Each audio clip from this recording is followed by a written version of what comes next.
जिस देश ने इंसानों को जन्म दिया वही देश गुलामी से आज़ादी तक कैसे पहुंचा। यह कहानी है केन्या देश की। दुनिया के सबसे पुराने मानव जीवाश्म केन्या में पाए गए, इसलिए इसे कहा जाता है क्रैडल ऑफ ह्यूमन काइंड। आज का वीडियो काफ़ी इंटरेस्टिंग होने वाला है क्योंकि हम केन्या की एक ऐसी कहानी बताएंगे जिसने अपनी संस्कृति और जमीन के लिए ब्रिटिश शासनकाल का नामो निशान मिटा दिया था। लेकिन उससे पहले देश बना कैसे, ये जानना काफ़ी ज़रूरी है। केन्या कोई अचानक बना हुआ देश नहीं, ये वह जमीन है जहाँ इंसान पैदा हुआ, सभ्यताएं बनी और फिर एक राष्ट्र के रूप में एकजुट हुआ। लेकिन जब देश नहीं था तब क्या था, यह जानने के लिए हमें जाना पड़ेगा हजारों साल पीछे। इंसानों की उत्पत्ति अफ्रीका से हुई थी और अफ्रीका से एशिया, एशिया से यूरोप और यूरोप की बेरिंग स्ट्रेट क्रॉस करने के बाद आखिर में इंसान अमेरिका जा पहुंचा।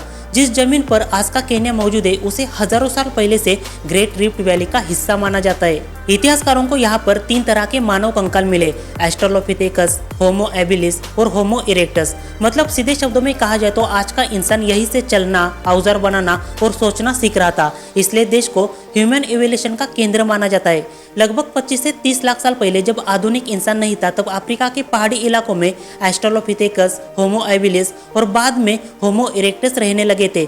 सबसे पहले इंसान केन्या की जमीन पर आया कैसे, यह सवाल पूछना थोड़ा गलत लग सकता है। हम ऐसा कह सकते हैं इंसान यहाँ पर आया नहीं बल्कि यहीं से विकसित हुआ। ऐसा इसलिए क्योंकि उस समय ना अफ्रीका के देश बने थे ना किसी की बाउंड्री, मतलब पूरा अफ्रीका एक प्राकृतिक इलाका था।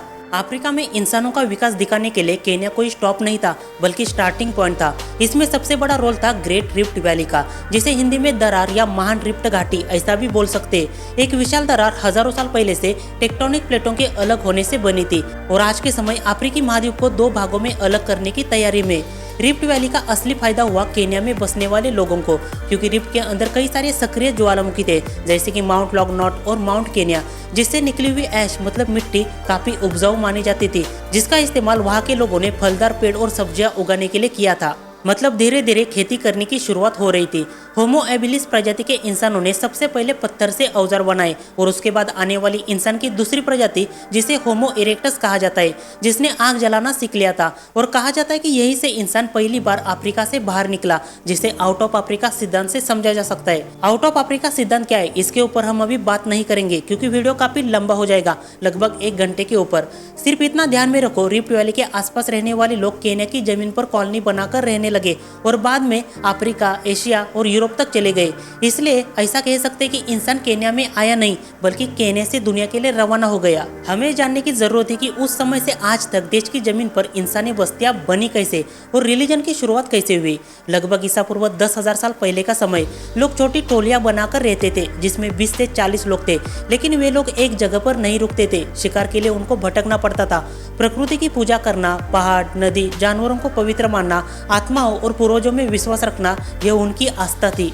समय बीतता गया और लगभग 4000 ईसा पूर्व का समय जब इंसानों ने खेती करना और पशुपालन सीख लिया था, गाय बकरी पालना शुरू किया, अनाज उगाना शुरू किया, मिट्टी के घर बनाए और पहली बार केन्या की जमीन पर गांव बनने लगे और यहीं से गांव का मुखिया, प्रधान, नियम बनने लगे और जमीन की पहचान बनी। इसका मतलब आगे जाकर दुनिया की ऐसी की तैसी होने वाली थी जैसा कि आज हम देख रहे हैं। अभी तक देश में किसी भी तरह की धर्म की पहचान नहीं हुई थी, बल्कि लोग अपने अपने ग्रुप में देवी देवताओं की पूजा करने लगे थे। जैसे कि किक्यू लोग माउंट केन्या को पवित्र मानने लगे थे और मसाई लोग आकाश देवताओं में विश्वास रखते थे। समय बीतता गया, अरब व्यापारियों का आगमन हुआ। 7वीं सदी में हिंदी महासागर के रास्ते कई सारे व्यापारी जैसे कि अरब, फारसी और भारतीय व्यापारी भी आए थे। तटीय शहर बनने लगे जैसे कि मोम्बासा, लामू और मिलिंदी। यहाँ से आया इस्लाम, मस्जिदें बनने लगी। अरब और अफ्रीकी मिश्रण से एक संस्कृति बनी जिसका नाम पड़ा स्वाहिली संस्कृति। 19वीं सदी में यूरोप से ईसाई धर्म का प्रसार अफ्रीका में काफी तेजी से बढ़ने लगा। जैसे कि ब्रिटिश आए, मिशनरी स्कूल बनाए, चर्च बने, शिक्षा और अस्पताल का निर्माण भी किया। इसका परिणाम ऐसा हुआ कि ईसाई धर्म तेजी से फैला, खासकर देश के अंदरूनी इलाकों में। इसलिए आज के समय केन्या की 80% आबादी ईसाई है और 10 से 12% मुस्लिम।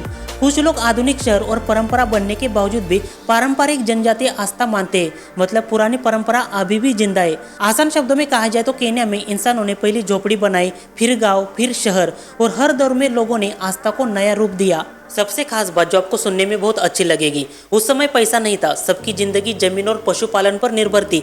लेकिन झगड़ा आज भी हो रहा है, उस समय भी हो रहा था। इंसानों को झगड़ा करने के लिए सिर्फ बहाना चाहिए। कैसे, चलिए जानते हैं। हालांकि ये कोई मजाक करने की बात नहीं, हम सीरियस होकर ही इस टॉपिक पर बात करेंगे। केन्या में जनजातियों के बीच संघर्ष कैसे और क्यों शुरू हुआ? हजारों साल पहले से जमीनी जीवन, पानी ही ताकत और जानवरों को पालना असली दौलत समझा जाता था। इसलिए झगड़े का पहला कारण बना घास के मैदान और पानी। मसाई समाज के लोग पशुपालक थे, किक्यू लोग किसान थे और लुओ समाज के लोग झील के पास रहते थे। जब सूखा पड़ता था तो एक जनजाति दूसरी की जमीन पर चली जाती, यही से झगड़ा शुरू हुआ था। उस समय पूर्वी अफ्रीका में एक परंपरा थी जिसे कैटल रेडिंग मतलब मवेशी चोरी कहा जाता था। बहादुरी दिखाने के लिए, ताकत साबित करने के लिए और शादी के लिए दहेज के रूप में युवा योद्धा दूसरी जनजाति के जानवर चुरा लेते थे।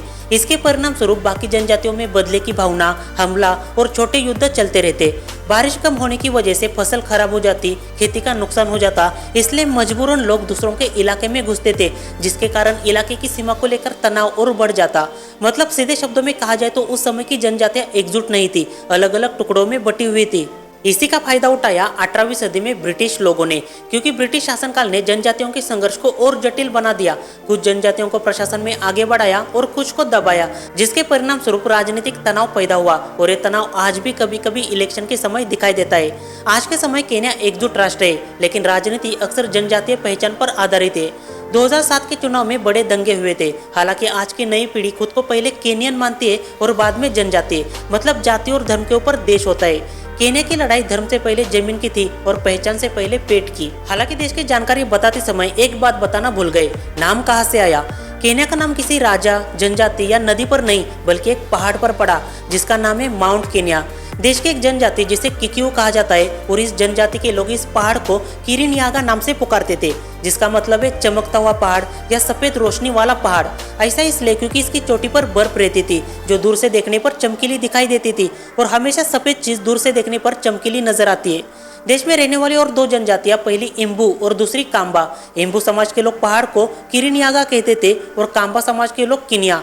इन दो शब्दों का ध्वनि मतलब प्रोनाउंसिएशन मिलता जुलता है। जब 19वीं सदी में यूरोपीय खोजकर्ता अफ्रीका आए थे तब उन्होंने स्थानीय लोगों से नाम सुना, लेकिन वे लोग स्थानीय भाषा को ठीक से समझ नहीं पाए। उन्हें शब्द का उच्चारण करना थोड़ा मुश्किल लग रहा था।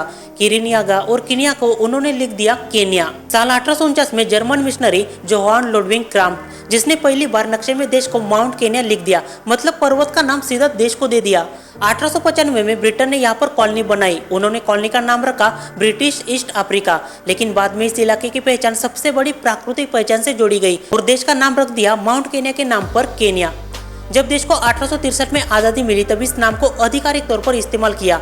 आसान शब्दों में कहा जाए तो केन्या का नाम किसी साम्राज्य से नहीं, एक चमकती पहाड़ से आया जो आज भी देश की पहचान है। अगर आप देश घूमने के लिए जाते हो तो माउंट केन्या को देखे बिना वापस मत आना।